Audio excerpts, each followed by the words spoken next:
just in case you didn't get me the first time. So what did Julian Schnabel and Dolly Parton have in common? Because I only have 20 seconds per slide. I can't take any answers to this. I'll just tell you.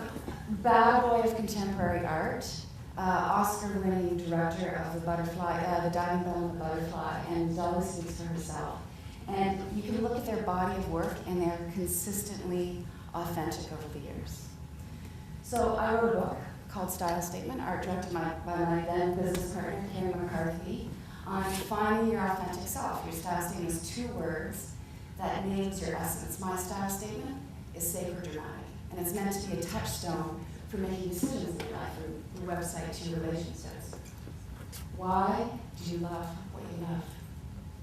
That question could crack open your reality. It's not what you love, it's the why. I love Helvetica because it's straightforward.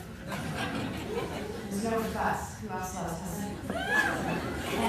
And if you look at why you love what you love, you will see patterns of recognition of your soul. How do you define freedom? These are my favorite freedom fighters. Anne DeFranco, who said, fuck you to Sony, and started her own record label and has written her ticket. Oprah, who I think is one of the best examples of contributive celebrity our culture's ever seen. Anita Roddick, Ina May Gaskin, the midwife of all midwives. Discipline is a tool that numbs numbs the mind. Christian Moody, one of my greatest teachers, who teaches about freedom. Just think about that for a second. What do diets do for you? What does prayer do for you? What does ritual do for you? Does it set you free? Or does it keep you from your true creativity? Just to totally contradict that, The Creative Habit by Twyla Tharp, loving it.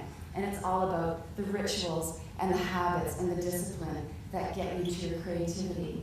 Every artwork needs a spine. And that is, what's the point? What's the authentic message that's going to carry through with your artwork? And that's what I think about every time I sit down and write. When I sit down with entrepreneurs, these are the 3 questions. This is what I get paid big bucks for. What do you do that gives you joy? Because why do you want to do it if it's going to bring you misery? Who cares about what you do? Who's going to resonate with what you love? Who wants to love what you love? And how do you access who cares? What information do you like? Not what information do you trust? What do you read most frequently? But what do you really like to read? This is what gets me going. Springwise.com, Seth Godin, one of the most genius online marketers there is. Dow Jenkins, one of the founders of Ram Kumari's spiritual movement. TED, and Abraham Hicks. How is information visualized? I will make the righteous statement of any designer who's worth their salt should be worshiping at the altar of Edward Tufte.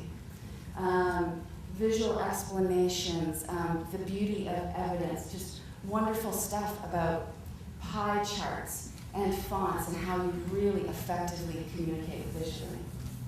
I'm ready to Visual Fix, which actually has a great sort of guiding effect on my writing. This is what I go to.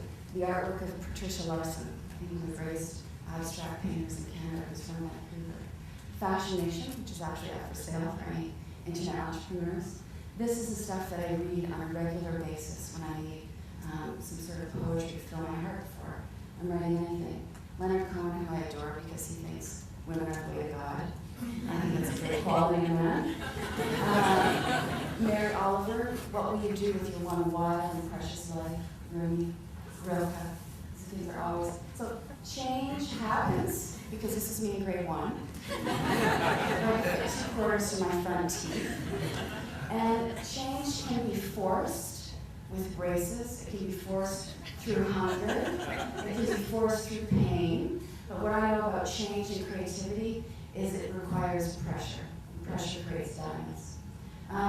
This is another guy who inspires me, Ken Wilber, one of the most prolific living philosophers. And a long, lovely quote, and I'll just give you the bottom of it. The self is not made content. This is through change. The self is made toast. And this is great fodder for creativity. How many times have you had a genius idea because you scrapped everything that you had been working on? Real creativity requires that courage to just let go and start fresh. I'm very interested in the concept of forgiveness as a force for social change. The Truth and Reconciliation Movement in South Africa. The forgiveness of third world debt. I think forgiveness is really where our next evolutionary leap is as a species. It's very cool right now to not like Eckhart Tolle, but I'll tell you what he's got to do with art and entrepreneurship. You have a search for enlightenment. You have it within you. You have all the answers you need right now. You are where you need to be. Still have an uncompromising intensity. You have to have that if you're going to make truthful art. This, for me, is truthful art. I'm very interested in people who are searching for their own definition of divinity. Stadium Arcadian, my favorite cover, I think is a masterpiece. Right now, I'm currently obsessed, upper left-hand corner, Antony and the Johnsons. Total freak. Divine angel man, love what he's doing. I love what this guy's doing. This is my son, Harper. And what's beautiful about this is that this is his 4.5-year-old birthday party. He couldn't wait a year. And he did that in a day. He just said, Mama, I can't wait until I'm 5. We need candles today. What did you bring with you? I'm just starting to get how much, if I go there, how much my childhood informs my creative expression. I brought things with me. I brought truths with me. I think you know who you are before the world tells you who you shouldn't be. Does wanting something initially. I had to have these slides in by Monday, and I don't know if I would have left this in there if I would have put it today, but I'm starting to think that creativity has, well, I know that creativity for me has a lot to do with desire. And your beliefs are really tightly woven to your desires. You believe in sanity because you want sanity to come.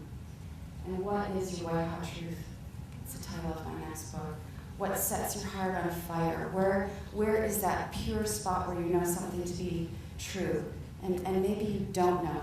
But I think creativity is all about the exploration of that question and that fire. Thank you.